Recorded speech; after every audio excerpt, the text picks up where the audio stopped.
The first time I saw the paved road cutting through my ranch, I thought I had taken a wrong turn on my own land. That sounds impossible until it happens to you. I had driven that east pasture road since I was old enough to see over a steering wheel. It used to be a 2-track cattle lane, nothing more than packed dirt, mesquite shadows, and the occasional rusted gate my father repaired with baling wire, because he said gates only needed to be pretty if they belonged to people who did not work for a living. But now there was asphalt. Fresh asphalt, painted lane markings, a drainage culvert, reflective signs, a security camera mounted on a steel pole, and, at the far end where my pasture dropped toward the county highway, a polished stone sign read, "Canyon Ridge Estates Resident and Emergency Exit." I stopped my truck in the middle of the road and just stared. Canyon Ridge Estates was the gated HOA that had been built on the ridge east of my family's ranch. 60 luxury homes, walking trails, desert landscaping, a clubhouse, and residents who paid extra for privacy, views, and what their brochures called dual-access safety design. Apparently, their second access ran straight across my land. I sat there for less than a minute before a white SUV came down the road behind me and honked. A woman in sunglasses leaned out and yelled, "T&T block the exit." I looked around at my fence line, my pasture, my cattle guard, and the survey stakes my father had placed decades earlier. Then I said the only thing that made sense. So "This is my ranch." She rolled her eyes, like I had inconvenienced her commute. By the time the third car stacked up behind me, Canyon Ridge security arrived. Their guard told me I was obstructing a private HOA access road. I told him he was standing on Mercer Ranch. He pointed to the sign. I pointed to the ground. Then Marla Prescott, president of the Canyon Ridge HOA, arrived in a golf cart like she was responding to a crisis inside her kingdom. She was calm in the way people are calm when they have been obeyed too long. "Mr. Mercer," she said, "the developer secured this access years ago. You cannot interfere with 60 families' only safe exit." I asked her to show me the easement, she said. "That is not necessary right now." That was when I knew she did not have one. Over the next 2 weeks, I pulled the title policy, the county plat, the subdivision approval file, the traffic study, the fire access plan, and every recorded easement connected to my ranch. There was no access easement, no right-of-way deed, no dedication, no purchase agreement, no recorded license, no legal document giving Canyon Ridge the right to use my land as an exit. The developer had drawn a road across my ranch on a marketing map, paved it during construction, sold 60 homes around it, and hoped my family would never come back to ask why school buses, garbage trucks, delivery vans, landscapers, and HOA residents were driving across our pasture every day. I did not dig up the road. I did not block families in. I did not create a dangerous situation just to prove a point. I hired a surveyor called an attorney, notified the county planner, contacted the fire marshal, and asked the sheriff for civil standby when the court order came. And when the judge finally looked at Canyon Ridge's beautiful sales map next to my recorded ranch deed, he asked one question no one on their side could answer. How did 60 homes get sold with an exit road across land the developer never acquired? By the end, that road was no longer a free HOA shortcut. It became court-controlled private ranch access. Commercial traffic stopped. Resident use was restricted. Emergency access was preserved. The HOA paid into escrow. The developer faced lawsuits. Marla lost her position, and Canyon Ridge learned that asphalt does not create an easement just because rich people drive on it. A marketing map can sell houses, but it cannot rewrite a deed. Mercer Ranch was not the biggest ranch in the county. It was not the prettiest either. 800 acres of scrub pasture, low hills, 2 windmills that complained in the wind, a faded red barn, a stock tank that went dry whenever you needed it most, and fences that seemed to break only during storms, holidays, or weddings. But it was ours. My grandfather bought the first section after coming home from the service, with more stubbornness than money. My father added parcels over the years, one small deal at a time. And by the time I was a teenager, the ranch had become the place our family measured life by calving season, fence season, dry season, and fix the windmill again season. I left for college and then work, like a lot of ranch kids do. My father stayed. After my mother died, he leased part of the grazing to a neighbor and slowed down, but he never let the land go, even when developers started buying everything along the ridge. He refused to sell the east pasture. That pasture was the quiet side, the side with the old cattle lane, the side developers wanted because it connected the ridge to the county highway. When Canyon Ridge Estates was first proposed, their developer approached my father about buying a strip of land for a secondary exit. I remember the meeting because my father came home angry enough to skip dinner. They don't want land, he said. They want a shortcut. He did not sign. There were discussions, drafts, and a proposed easement map. There was one temporary construction license, allowing survey crews to access a boundary area for 90 days. But there was no final deal. No money changed hands. No easement was recorded, and no right-of-way was granted. My father died 2 years later. The ranch went into estate transition. And because I lived 3 hours away, I kept the grazing lease active with our neighbor, Tom Alvarez. Tom checked fences, moved cattle, and called me when something broke badly enough to require money. For a while, that was enough. Then Canyon Ridge started building. I saw rooftops from the county road, but the development was mostly hidden behind the ridge. I received a few notices about nearby construction, but nothing that said they were paving through my land. The ranch tax bills kept coming. I paid them. The deeds stayed in our name. The title never changed. Canyon Ridge sold itself as a secure hillside community with emergency access, dual evacuation, luxury privacy, and fast highway connectivity. Their brochures showed a clean road network connecting homes to 2 exits. One exit was theirs, the other was mine. But I did not know that yet. The first real warning came from Tom. He called me one evening and said, "You know they paved that old east track, right?" I thought he meant near the boundary. I said no, through it. I drove out the next morning. That was when I found the asphalt road, the HOA sign, the cameras, the drainage cut, the painted arrows, and residents using it like it had always belonged to them. At first, I thought maybe my father had signed something near the end, and I had missed it. That scared me more than it angered me. Estate files can be messy. Old ranch paperwork can hide surprises. I spent that first night at the kitchen table in the ranch house, with every file box open. Deeds, tax records, title commitments, lease agreements, survey maps, correspondence from the developer, the draft easement, and the temporary construction license. I found letters from my father refusing final terms. There was no recorded access. The temporary construction license had expired before the first house was sold. The draft easement had never been signed. The developer's proposed payment had never been accepted, and yet the road existed. That was the part that made me angriest. Not just that they used my land, but that they used the confusion after my father's death as an opportunity. They assumed grief, distance, paperwork, and time would do what a deed never did. They assumed silence meant surrender. But Mercer Ranch was never abandoned. It was just quiet, and quiet land is still owned. Once I challenged the road, Canyon Ridge stopped pretending to be confused. Their first official letter came from the HOA management company. It said I had disrupted community traffic, created a safety hazard, and interfered with an established emergency access route, serving 60 homes. Established, that word did a lot of work for them. They did not say recorded. They did not say deeded. They did not say legally acquired. They said established, because established means people have been using something long enough to feel entitled to it. Marla Prescott signed the second letter herself. She said Canyon Ridge residents relied on the east exit for school buses, deliveries, evacuation, emergency response, waste collection, and daily traffic flow. She said any attempt to close or restrict the road would expose me to civil liability if residents were harmed. She said the developer had secured all necessary rights during subdivision approval. So I asked again, show me the easement. They did not. Instead, they escalated.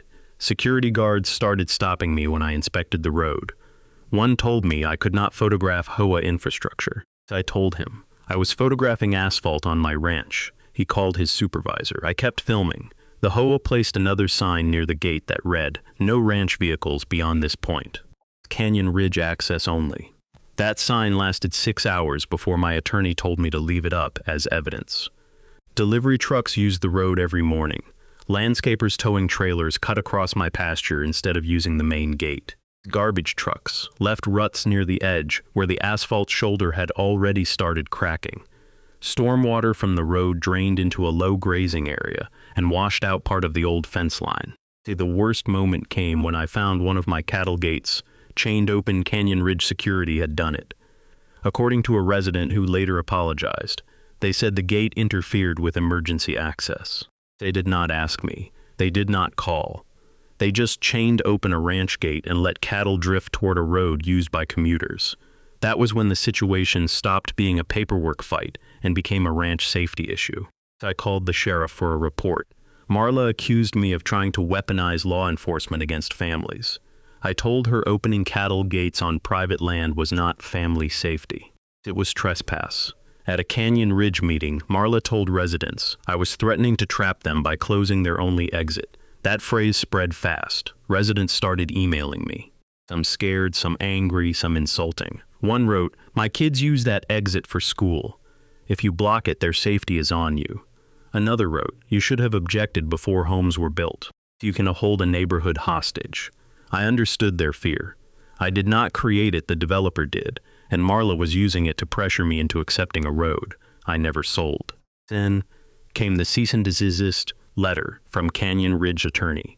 It demanded that I stop interfering with the road, remove any ranch equipment from the access corridor, and acknowledge the HOA's continued use while title issues were resolved. Title issues. That was their new phrase. Not a missing easement, not an illegal road, but title issues. They wanted the road to keep operating while everyone argued, because every day of continued use made it feel more permanent. My attorney, Claire Benton, saw the strategy immediately. "They are using residents as leverage," she said. "If you close it yourself, they will make you the villain. We make the record speak first." So I did not block the road. Not yet. I documented every vehicle, every sign, every security interaction, every drainage cut, every damaged fence, and every email where Canyon Ridge claimed rights it could not produce. I also requested the county subdivision file. That file became the beginning of the end. County records are not dramatic until they save you. The first time I opened the Canyon Ridge subdivision file, I expected confusion. Instead, I found negligence, or maybe worse. The preliminary plat showed a proposed secondary access route crossing the east edge of Mercer Ranch.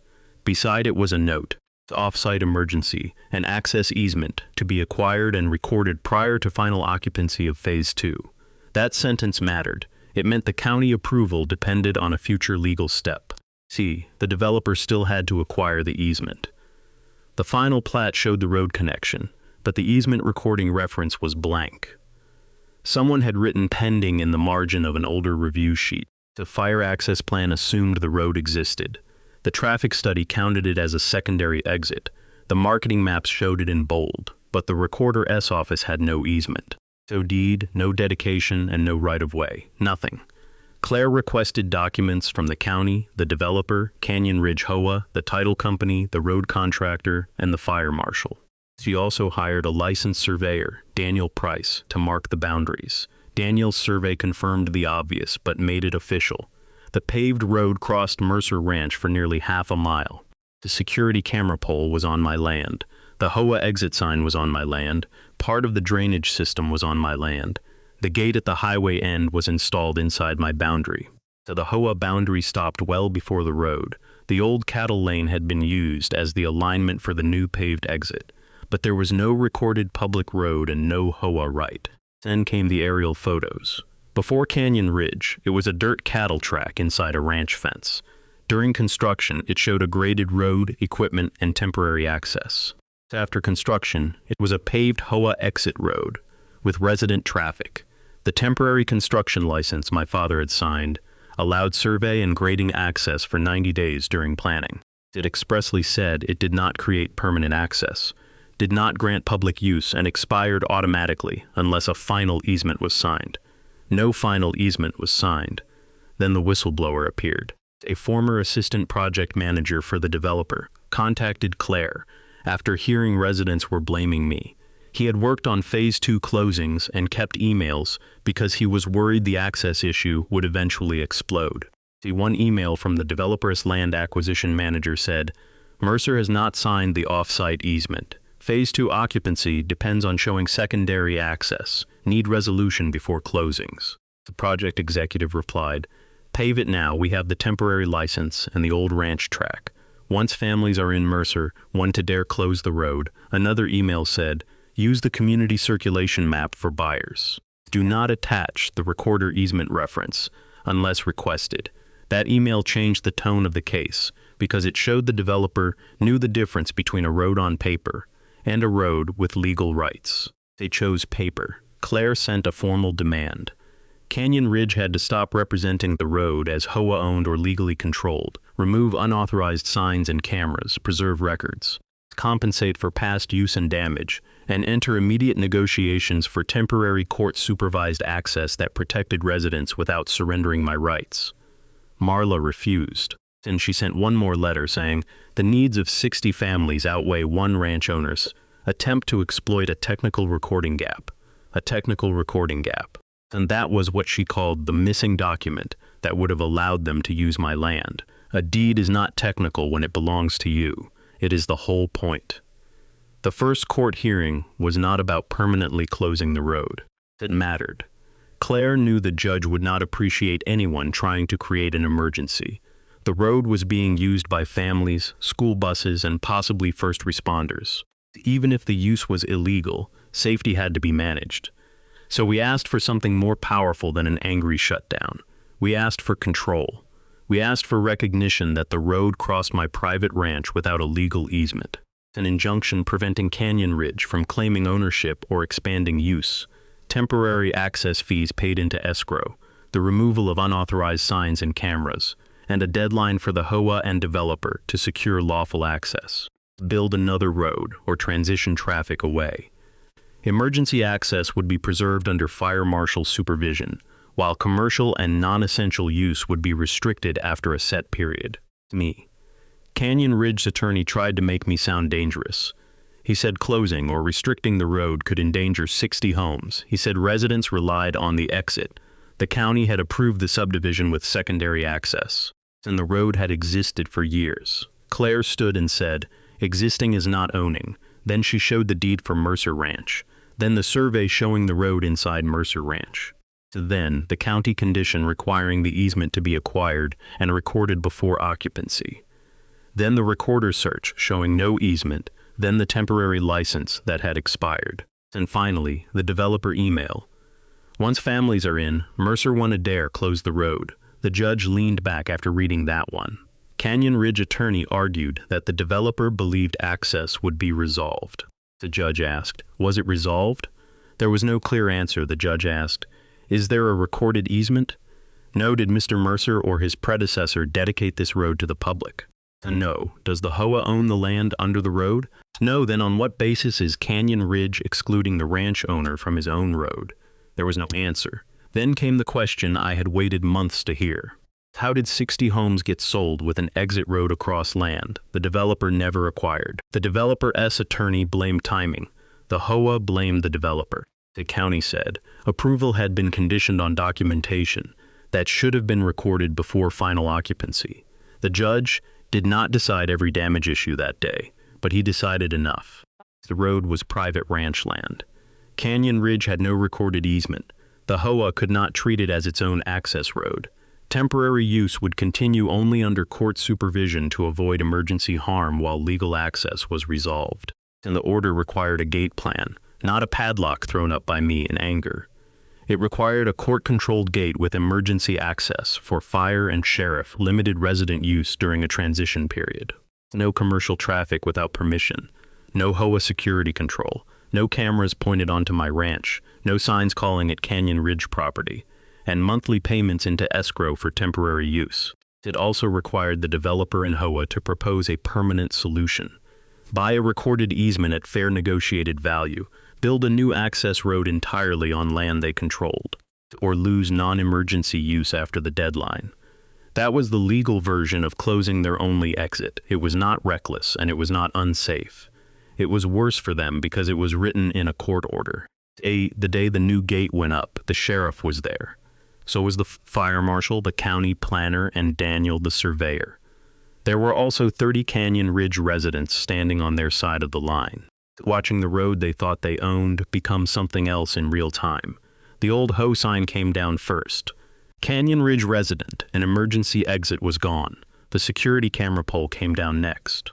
Then, the contractor installed the new gate at the surveyed boundary. It was not decorative, and it was not dramatic.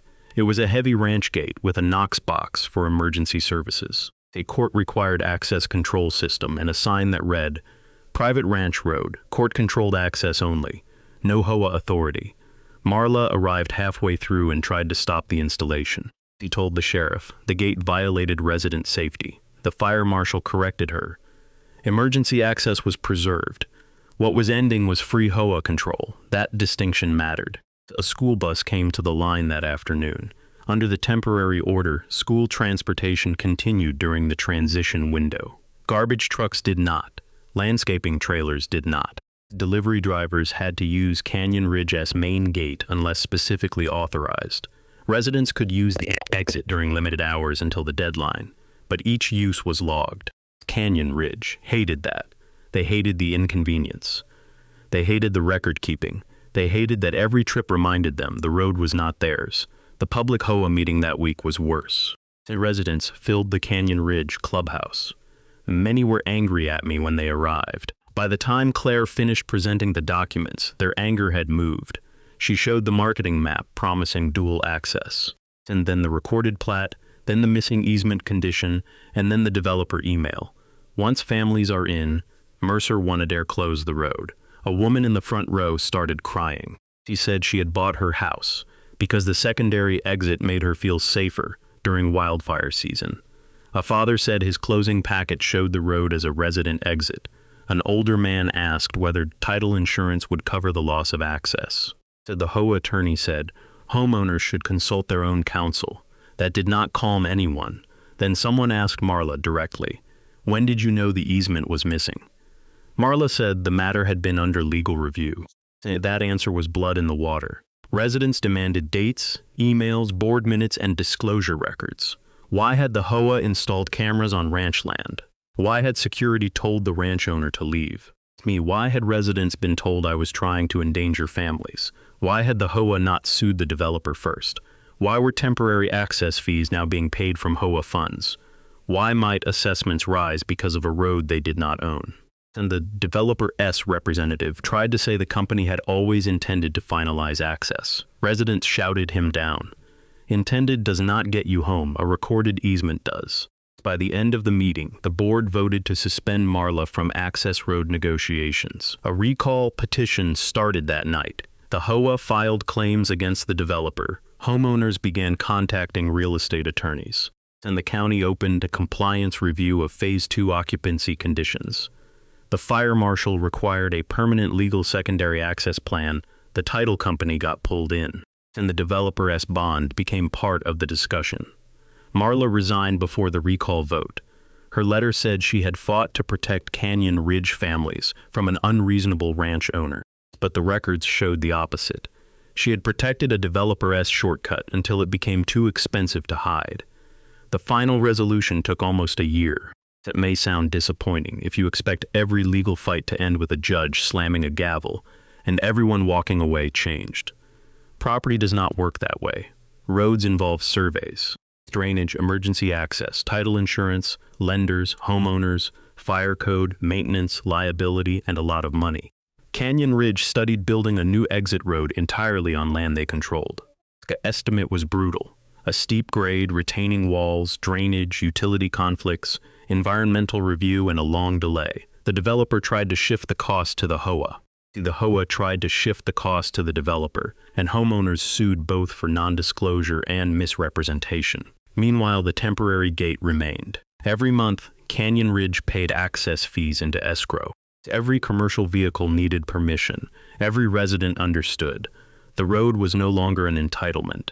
Eventually, they came to me with a real offer. It was not a favor, and not a threat, and not a letter about families and safety. It was a legal offer for a recorded easement across a defined strip of ranch land, complete with payment, maintenance obligations, drainage repairs, fencing, cattle protection, liability insurance, emergency access terms, traffic limits, no expansion, no cameras pointed into the ranch, no HOA Patrol Authority microfilm beyond the road surface, and penalties for misuse. The number was high, and it should have been. They were not buying dirt. They were buying the legal right they should have purchased before selling 60 homes. Part of me wanted to say no forever, but I also knew the residents had been misled. They had children, jobs, elderly parents, wildfire fears, and closing documents that told them a road existed. I did not want to punish them for the developer's arrogance.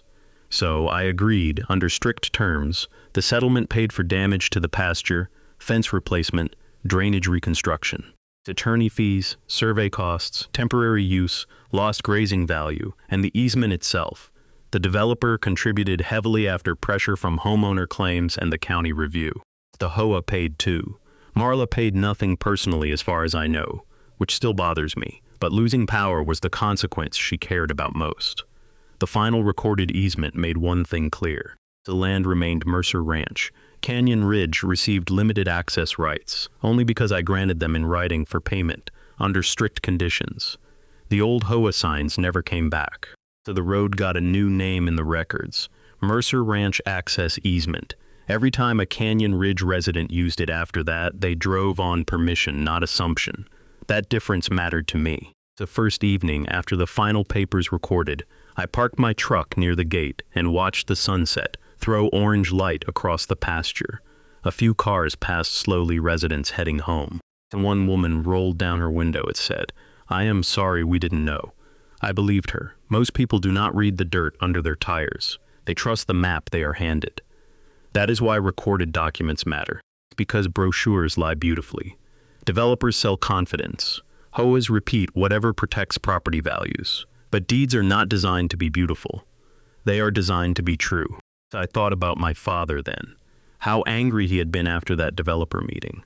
He refused to sell a shortcut because he knew once a road exists, people treat it like it has always been there.